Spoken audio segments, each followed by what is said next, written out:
Hi, friends. Welcome to the Organize with Lorinda podcast. I'm your host, Lorinda Ortiz, a professional organizer and an ADHD specialist in Massachusetts. Today, we're talking about flat surfaces. You know the ones. Kitchen counters, tables, dressers, nightstands. They just magically attract clutter. If you've ever wondered why this happens or how to break the cycle, I've got you. Let's unpack it together. First, I want you to know that this is not about laziness or even being disorganized. It's all about how our brains and habits work, especially if you're someone with executive functioning challenges or just have a busy life. These flat surfaces become holding zones. They're right there in plain sight. They're so convenient and accessible. It's easy to just put things down and think, I'll just put this here for now.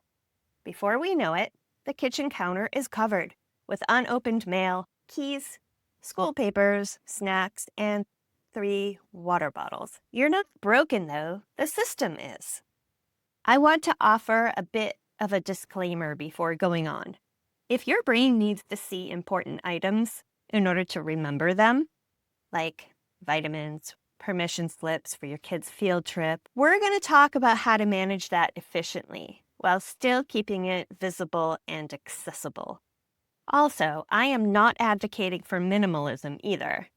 If displaying your collections or decor makes you happy, please do it. Don't let anyone convince you otherwise. Here are a few reasons why these surfaces become clutter zones. 1, we don't have a designated home for the item. 2, we're afraid we'll forget about it if we put it away.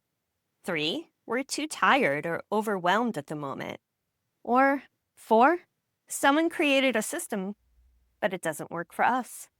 Clutter on flat surfaces is a symptom, not the problem. So what can we do about it? Here are a few ideas. The first, set visual boundaries using a clutter catcher or a chuck-it bucket. These are bins, baskets, or trays.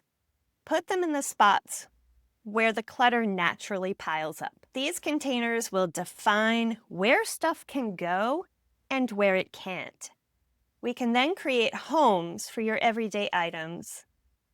Visual boundaries send a signal to your brain that this is a stopping point.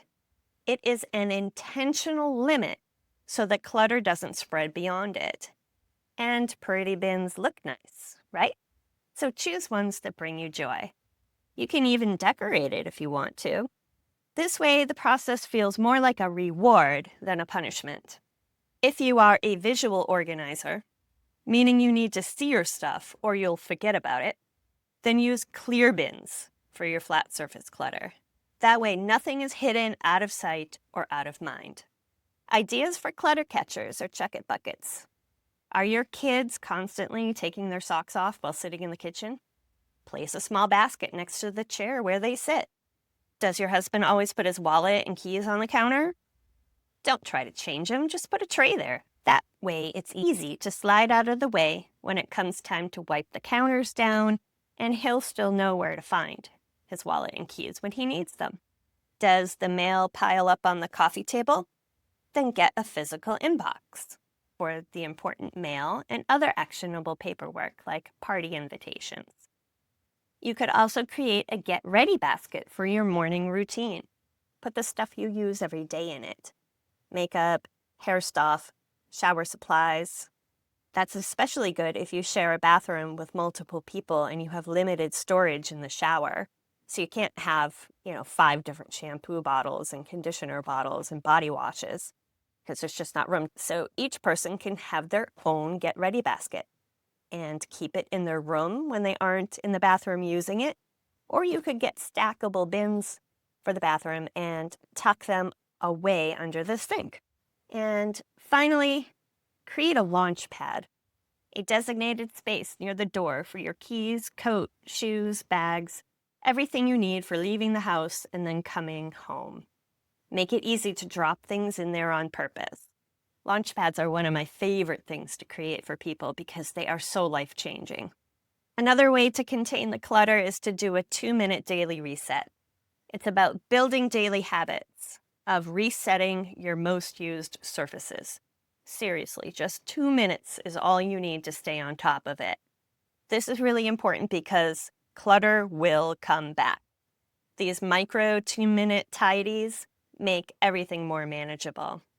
If you want to get the whole family involved, you can make it a game and make it fun.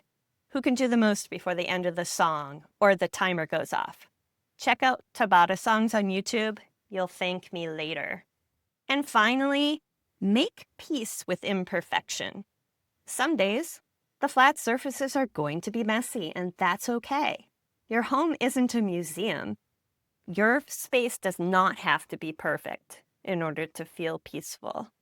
Sometimes, especially if you have ADHD, the novelty wears off and the system no longer works the way it did.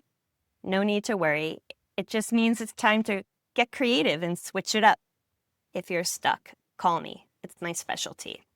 Your home should work with you, not against you. You are worth it, and you deserve it. If you enjoyed this podcast, please subscribe, leave a 5-star review, or share it with others. Your support helps expand its reach and hopefully empower more people to take control of their clutter as well. Until next time, wishing you peace and love.